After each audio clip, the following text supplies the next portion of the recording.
Well, nice to meet all of you. My name is Greg Akroyd. I'm HFMA's Director of Marketing. Thank you for your time today, and I appreciate you letting me crash your party for a little bit here. I'm going to share some slides. I'm going to walk through just some branding components, and then talk a little bit about our member experience as well. So let me bring up my screen here.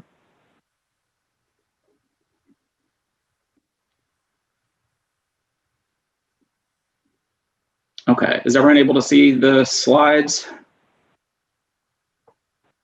Yep. Okay, great. So I realize that some of you may have sales, marketing, biz dev backgrounds, so thank you if you have some branding experience for amusing me for a few minutes here.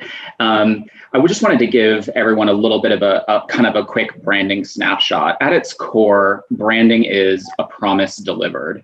And so the way that we like to think about branding from a marketing standpoint, and obviously at everything we do at HFMA, is what branding does is it creates like a really powerful cluster of images or associations in the mind for the customer.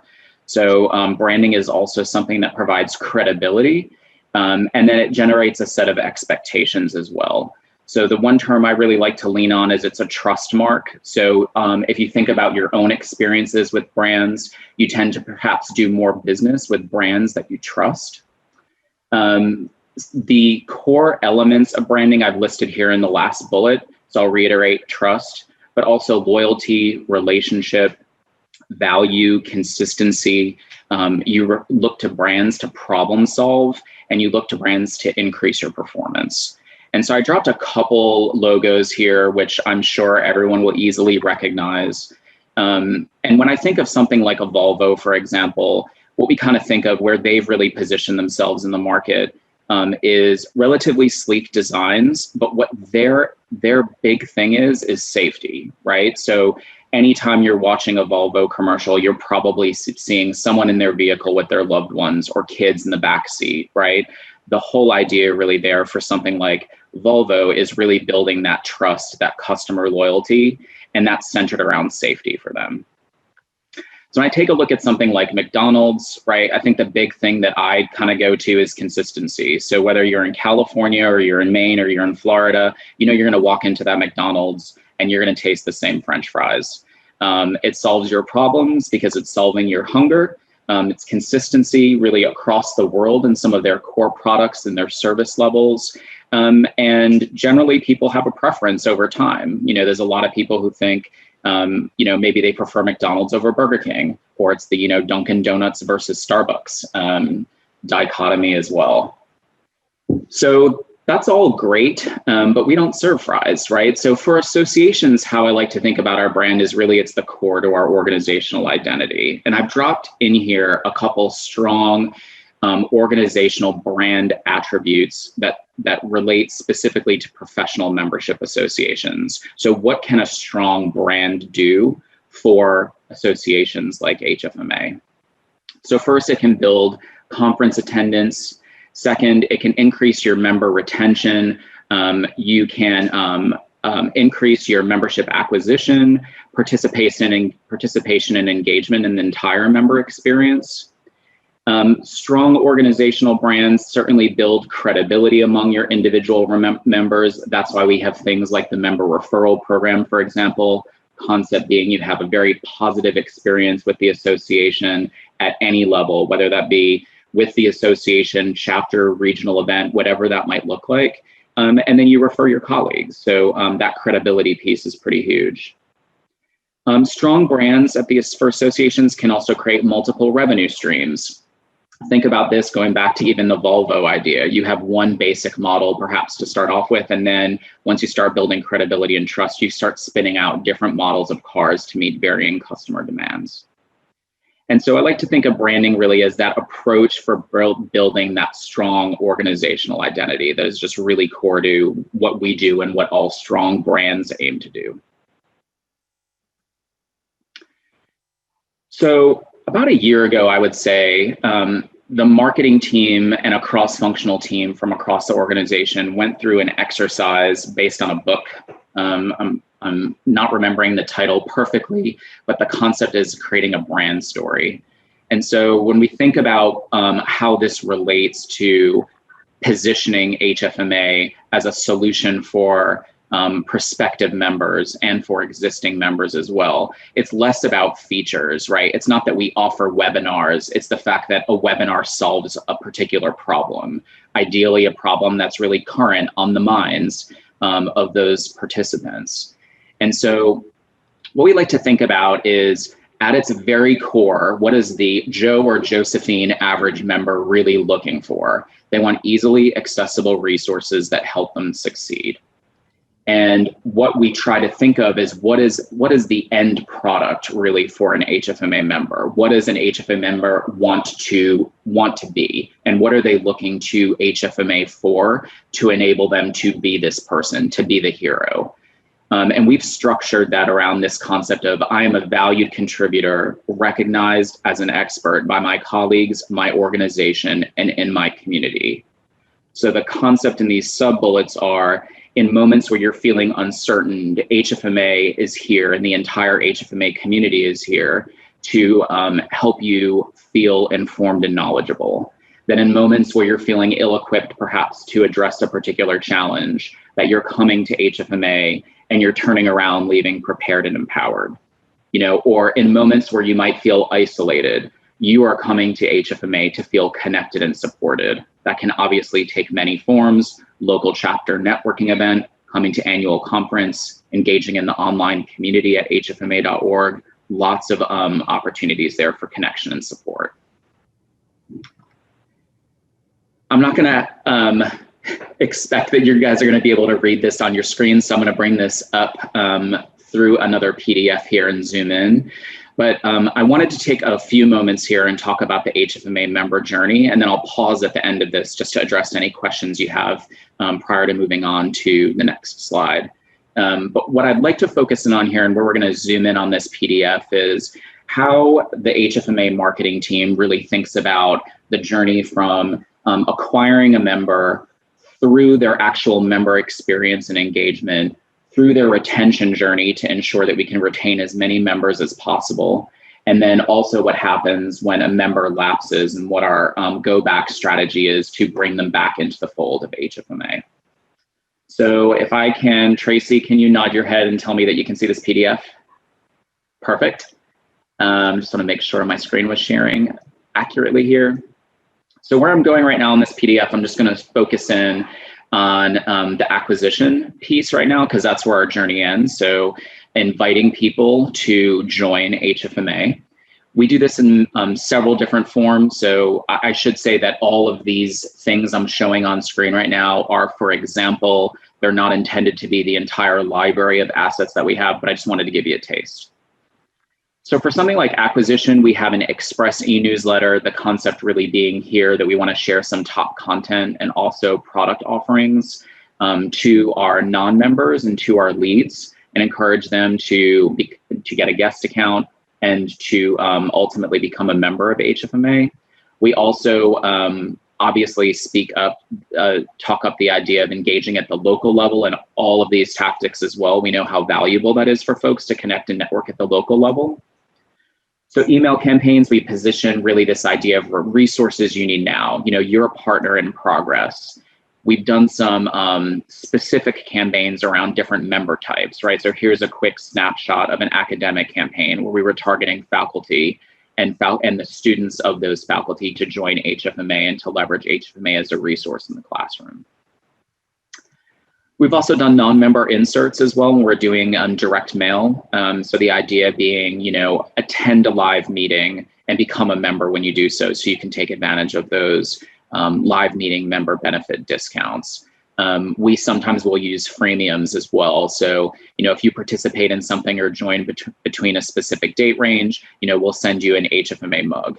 And we've very typical, as for anyone who's subscribed to a magazine before, the concept of freemium is really well known there. So then that's our acquisition piece, right? And then the concept is we want you to come to HFMA, and for those that are not ready to join immediately, we want to invite them to become a guest. or we want to invite them to become a trial member to experience all that HFMA has to offer for those first 30 days being complimentary. And again, these are just sort of some email headers that are here that really speak to how we are bringing those benefits forward to folks. So the idea of, free access to HFMA resources is part of our all access model. Our trial positioning of that free 30-day membership. The concept of collaboration, and that can take, as I mentioned, many forms. Maybe that's local collaboration and finding a chapter and having that local access. Maybe that's collaboration on the online community. Maybe that's in a hybrid event now, for example. The concept of education, obviously, and certification here. So in part of our all access model, as you're all really aware, all those webinars, e-learning courses, and all the certifications are included at no additional cost. So those seem to be things that people really gravitate to. And we've even seen some recent survey data as of this morning, I was looking at it, about how important these educational components are to our members. So we want to make sure we're positioning this to our guests and to our trials. If our members find this of high value, then that's a great way to bring trials and guests into the door. So I'm going to zoom out here a little bit, and I'm going to move into the membership makes it happen section. I'll zoom in here momentarily. The idea really on this slide is that our live events, certainly, and our podcasts and all of the different HFMA assets are great opportunities for us to bring folks into the HFMA fold. Even when you all were talking a little bit earlier about your experience at annual conference, the opportunity that you all like to talk to folks who may not be engaged at the chapter level about the opportunities at the chapter level. We know really rich discussions happen at these events. And so that's why they're a really important way for us to continue to speak to the value. So once you become a member, you get a new member welcome kit in the mail. So it's just like a very quick overview of what you can expect, reminder about your your member number, how you can access your benefits online. Generally, there's some sell sheet in the packet as well that just speaks to some things that new members might want to take advantage of at the ready. Sometimes we will include another insert, perhaps it's speaking to certifications. This one, for example, is speaking to some upcoming live education. We also create some other assets as well. So this is an example of a membership brochure that we structured. So this would be something we would bring to non-HFMA events, or we would use in a non-member mailing. Once folks are welcome to HFMA, obviously one of their first tangible benefits that they start receiving in the mail on a regular is HFM. So obviously that content piece is a very powerful driver to generate awareness. And then we also have our engagement and ad series. So this is a really good example of our print series that we have right now. But if you were to join HFMA today, for the first 6 weeks, once a week, you're getting an email from us that's fully automated, that speaks to the value of your benefits and really is designed to spur engagement and foster engagement from the very beginning once someone joins. And so you'll see here in the series, similar to the email headers before, we're speaking of collaboration, education, certification, getting local with your chapter, getting on our website and engaging in live education, whatever form that may take these days.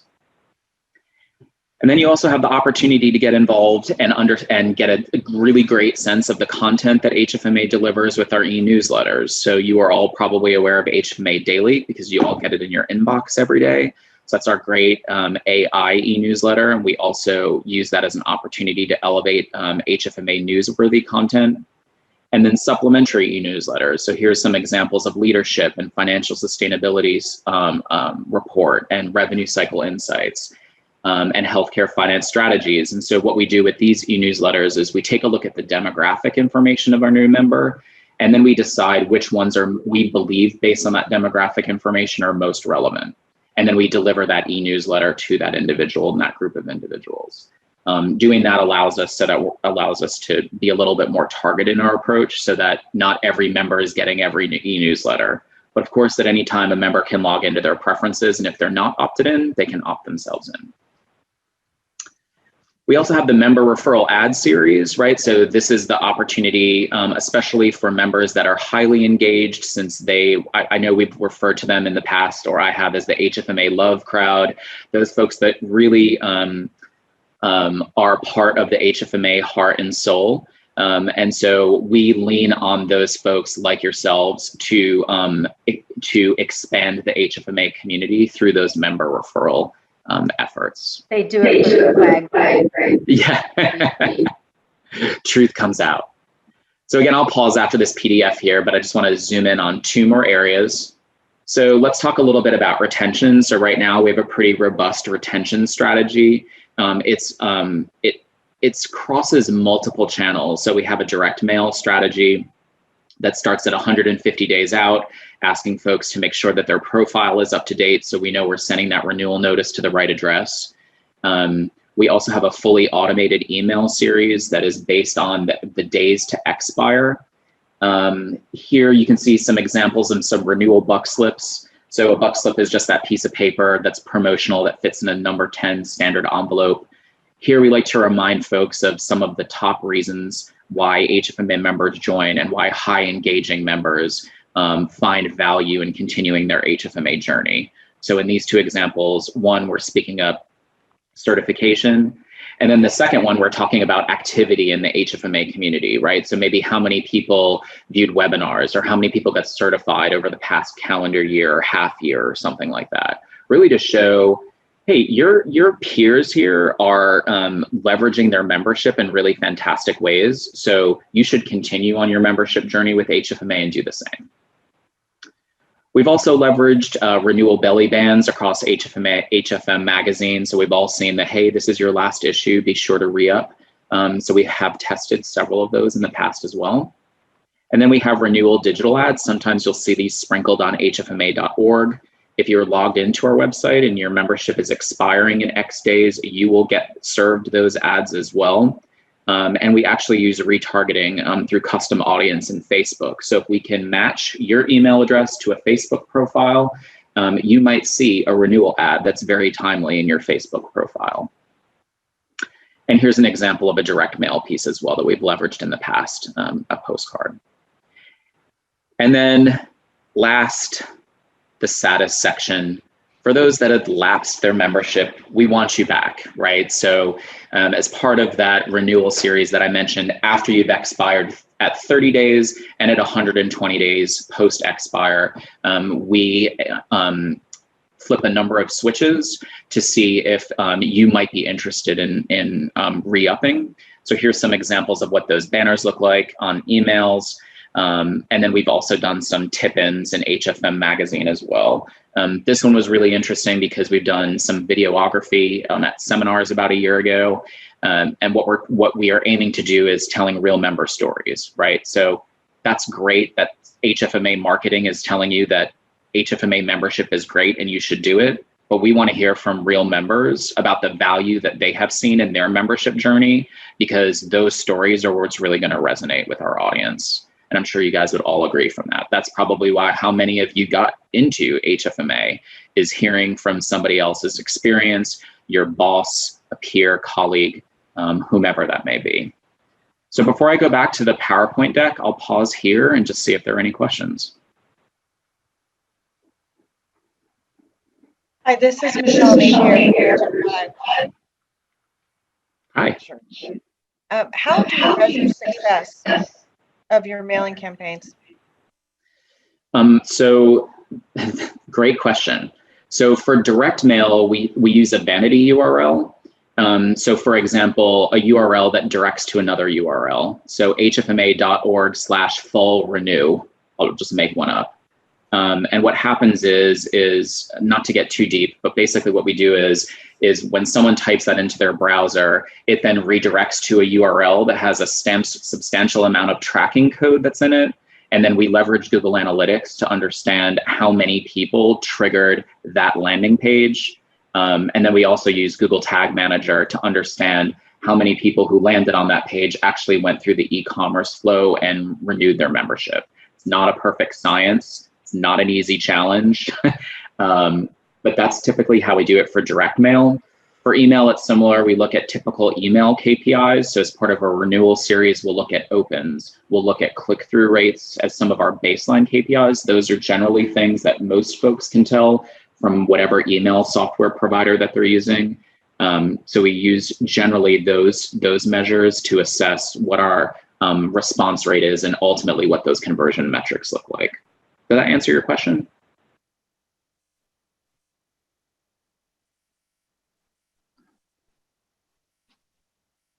Oop, did I lose you? No, I said thank you. Oh, okay, awesome. Sorry, I didn't hear you. My pleasure. Any other questions? Hey, Greg, this is Sam. Hey, Sam. Hey, are you a big fan of Epic Content Marketing? Of what contact marketing? I'm sorry? Epic Content Marketing. I'm not familiar with that. We have a couple systems that we use internally to measure the marketing pieces and a couple vendors that we work with as well. So, but I'm going to make a note and certainly check it out. I will send you a book about that. Awesome. Thank you. Tracy knows how to find me. And was there another question? Yeah. Hi, this is Tim Hogan from Region 1. I want to thank you for taking the time to walk us through it. I think it's really helpful for all of us to understand the strategy from sign up straight through lapse. And I have a clarifying question. Sure. How much of what we just walked through, I got the sense that most of it represents what's currently taking place today versus sort of aspirationally or directionally where we're headed, and maybe preempting the second half of your remarks. No, that's a great question. It's been an interesting journey getting here. So I'll validate that to start off with. So this is not what the HFMA journey looked like going back a couple of years ago.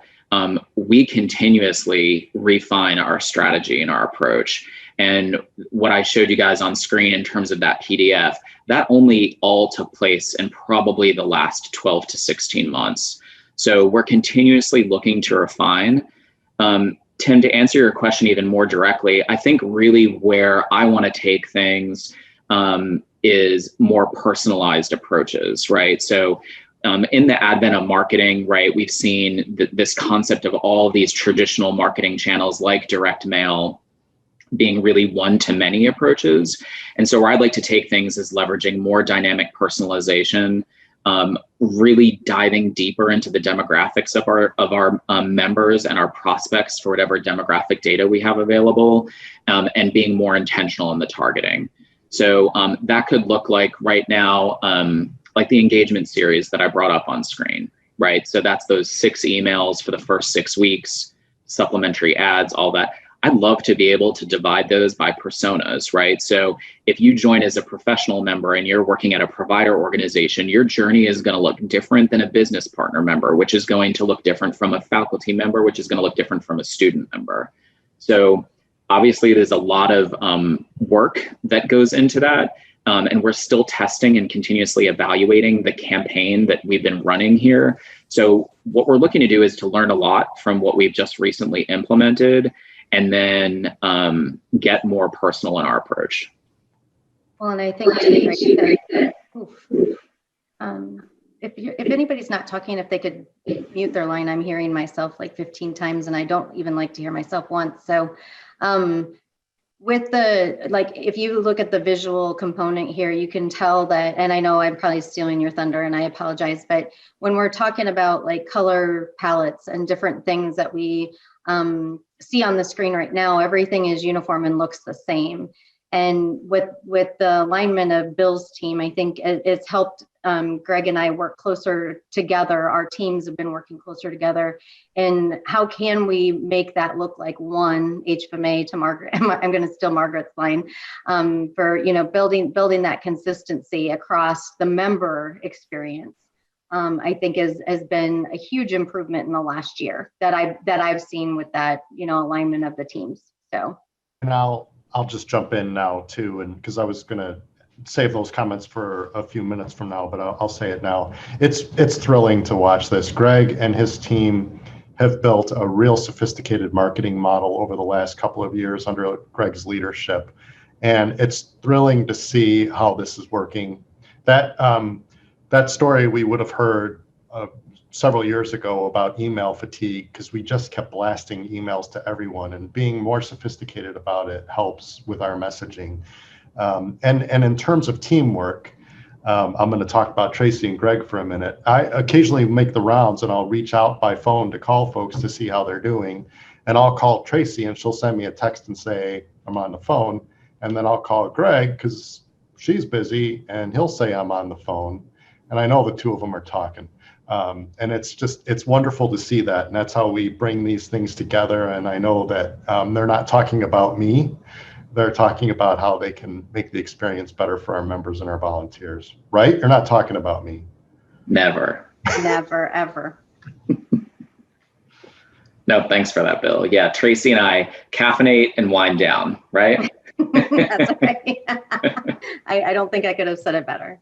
All right, I have 2 more slides to share, and then I'll pause for questions again. Certainly happy to entertain any questions you have. I can't see all of you, so feel free to jump in as needed. So we just alluded to this, right? This idea of one HFMA. So this idea and sort of the entire concept that I just showed you of kind of what we've been working on the association level, we want to make sure that members have the same experience with HFMA no matter how they are engaging with HFMA. So that means consistency around things like how we support our members, how we elevate benefits, and yeah, maybe how the stuff looks in which we do it too, right? So I'm going to go back to my McDonald's thing. You want to go into McDonald's, you're probably greeted in a very specific way. Hi, welcome to McDonald's, no matter where you are. Maybe you're taking a look at the value meals. Maybe you're taking a look at the dollar menu. All the menus are looking the same. All the benefits are spoken about in the same way, right? So I realize that's a fries example, but really it's that consistency piece. And really just kind of to reiterate, it's really bringing that home, right? So that member experience, having that similarity really at the chapter level, the regional levels, the association levels, we are all seeking the same goal, and that is to support HFMA's mission. So there's really some great opportunities here, I think, for us to work collectively to build that consistency across that either prospective member or member experience. In this next slide, I'm just going to show you proof of concept. Okay, so all I mean by that is this is on this concept of one HFMA. That's, you could be saying there, I mean, like, that's great, Greg, but what does that look like? Here's maybe how this could look, right? So what if across all of our chapters, we developed an HFMA local logo lockup, for example, that had some sub-brands. So that could be a virtual event or online education. So this is what that might look like if we were to streamline our approach across the entire HFMA ecosphere, right? In this top right-hand corner, this could be an example of the slide. And I know you guys are going to ask me why I said Massachusetts, Rhode Island chapter. It's because I'm a Rhode Island native, so maybe I'm being a little bit biased here, but that's why I chose it, okay? In the next slide deck I present, I will share the glory with other chapters. And then in the bottom right-hand corner is many of you are leveraging the Zoom backgrounds today. So the idea of really like moving those logos into Zoom backgrounds, this is just a really small snapshot of the assets that we could make available. That could be evergreen across our entire approach. So again, proof of concept, simply for example, to kind of provide a visual to the conceptual on the previous slide. And I'm happy to pause here. This is my last slide and see if anyone has any questions on this or anything I presented a bit earlier. Thank you, Greg. That's great. Pleasure. And thanks so much again for your time today. I really appreciate it. Thanks for all you do for our members and supporting our mission. You know, when Tracy and I first started working together, I remember her and I had this conversation that really stuck with me. And I asked her, like, what's happening at the chapter level that's maybe not happening at the association level? And through that discussion, what I realized is that really the heart and soul of HFMA is in the local HFMA communities. And you all create that, and your teams do. So we could never be where we are without your support. So again, thank you for your time today.